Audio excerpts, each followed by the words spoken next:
the Lincoln trip, when I first started there, right? I landed on an FBI agent. I broke his arm, his left arm, right here, and I had to pretend to be him, so I can go home. And then Lincoln comes out of nowhere, right? He goes, "Oh, that must be Darty.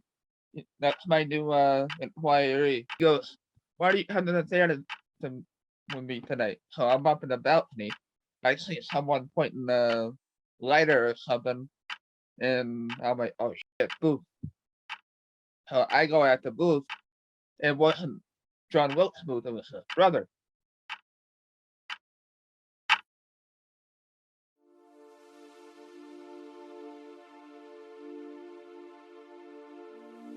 If time travel were possible, how different would our world be? Would there be wars? Assassinations? President Kennedy and Governor John Connally have been cut down by assassins' bullets in downtown Dallas. Would people be living in poverty? If one were to hypothetically alter history as we know it, would we even realize? Or would we be living a false life? Time travel is one of the most confusing conspiracies. There is no definitive answer as to whether or not it is possible, but there are so many who have claimed to have time traveled.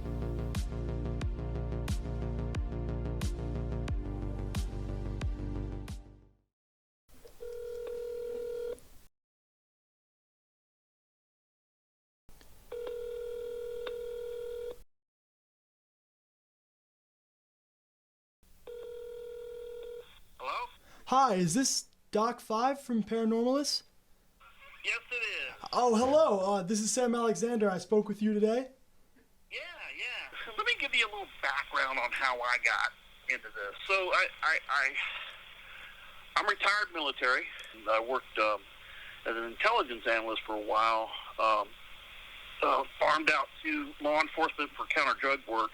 So got a lot of criminal intelligence analyst background, and then special forces background on that, and then ran reconnaissance missions, counter-drug reconnaissance missions the last 12 years before I retired in 2012. Then, what am I going to do when I retire? I got this intelligence background, this reconnaissance background, and I'm good at it.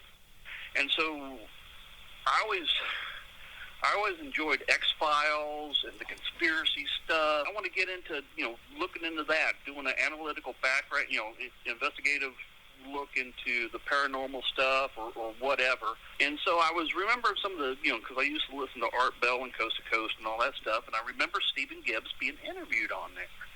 This time traveler, and, Gibbs, this HDR, this time machine. And so I was like, well, let me try to find this guy. And so I started looking up, and I found the interview, Stephen Gibbs and the hyperdimensional resonator. And so I started finding some stuff, and the first thing that I saw was that I couldn't find anybody who owned an HDR who would talk bad about an HDR.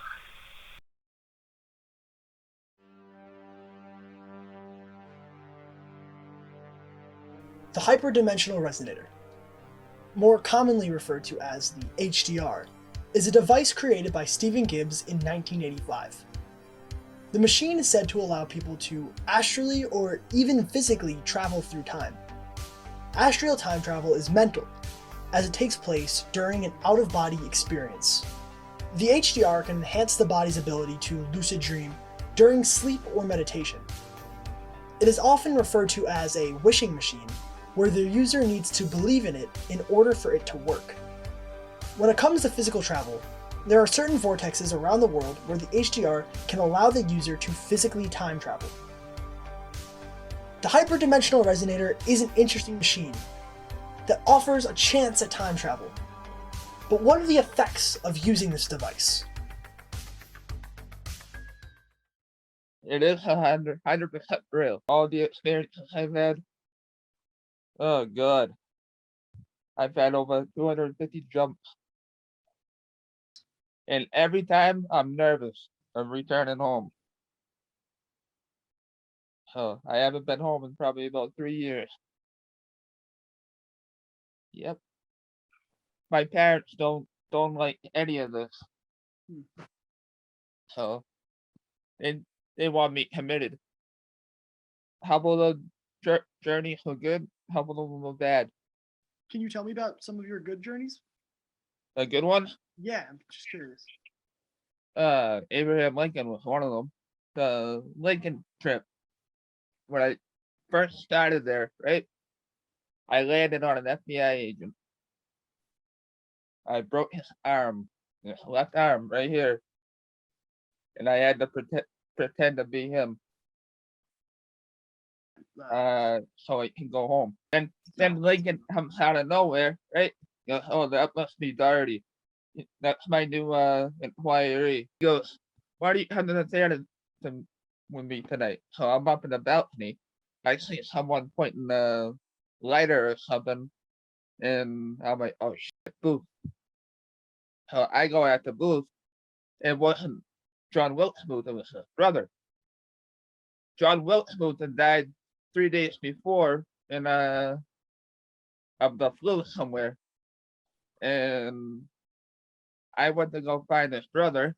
He was on the stage dancing around so I couldn't shoot at him and all that stuff. And I'm like, "That son of a got away with it again." Right?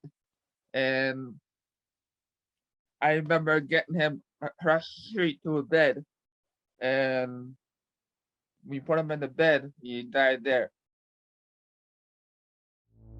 So while Tron 1 had these incredible encounters, the HDR is still a dangerous device to use. Tron 1 mentioned the fact that every time he uses the machine, he feels farther and farther away from his family.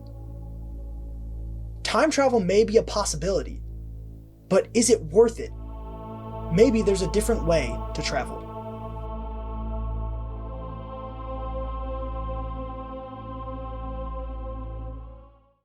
Remote viewing, military, doing psychic stuff, stripping away all the mumbo jumbo and getting around to brass tack, to what's going on here, and repeatable experiments. But basically, with their mind, you can go do psychic spy on stuff, right? With your third eye, okay, for lack of a better term.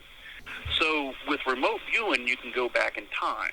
Because I got trained up as remote viewing from one of the guys who used to be a remote viewer, but now he's a civilian teaching the shit. So I got trained up in remote viewing because I was trying to use the hyperdimensional resonator to enhance as an adjunct to help remote viewing and basically go back in time and experience and look for stuff and there'd be no secrets from that point on. I was trying to use the hyperdimensional resonator to help that out. Mm-hmm. And so I got my own theories on some of that stuff. So as far as time traveling with the hyperdimensional resonator, yeah, you can do it. And the safest way to do it is with your mind's eye.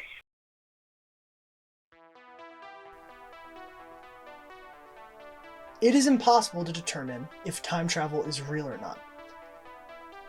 It is a conspiracy theory. Like ghosts or aliens, there's no definitive proof, yet there are so many passionate about discovering the truth. Stephen Gibbs dedicated his life to time travel. His work is just the beginning of what humanity has to offer when it comes to making time travel a reality. The search must continue. We can only get answers if we take the time to look.